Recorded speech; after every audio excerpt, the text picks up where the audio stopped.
Hindi ko alam kung bakit ako pumayag sa ride na yun. Ako si Jomar. Mahilig ako sa motor. Pero hindi ako yung tipo na naniniwala sa mga kwentong multo sa Marilake. Kasama ko si Ken at Paulo nung gabing yun. Bandang 10:00 na kami umalis. Malamig ang hangin. Halos walang sasakyan. Perfect para sa night ride. Pre, ang linis ng kalsada, sabi ni Ken sa intercom. Solid to, sagot ko. Habang paakyat kami, napansin ko sa side mirror ko, may ilaw sa likod. Motor. Isang rider na naka all black, helmet, jacket, pati motor, itim. May kasunod tayo, sabi ko. Tingin ko kanina pa yan, sagot ni Paulo. Hindi siya umu-overtake, hindi rin nawawala. Sakto lang ang layo niya, parang sinasabayan kami. Ilang kurbada pa, bigla na lang nawala yung ilaw.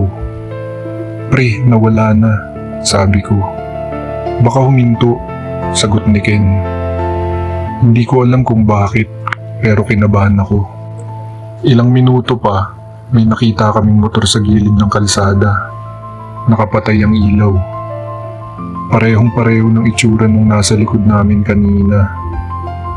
Check natin, sabi ni Ken. Ayoko sana pero huminto kami. Paglapit ko, may nakaupo sa motor, nakayuko. Boss, tawag ko. Walang sagot. Isa pang hakbang. Dahan-dahan siyang umangat. Napatigil ako. Walang muka. Itim lang. Parang butas. Biglang umandar yung makina ng motor niya. Walang umahawak. Takbo! Sigaw ni Ken. Hindi na ako nag-isip. Sumakay ako agad at pinaharurot pababa. Ramdam ko yung kaba sa dibdib ko. Parang sasabog. Sumilip ako sa side mirror. Nandun ulit siya. Mas malapit na. Mas mabilis. At this time, may mukha na siya. Hindi na ako sumilip ulit. Hanggang sa makarating kami sa baba, hindi na ako huminto. Kinabukasan, tinignan ko yung helmet ko. May gasgas sa gilid. Parang may kumamot.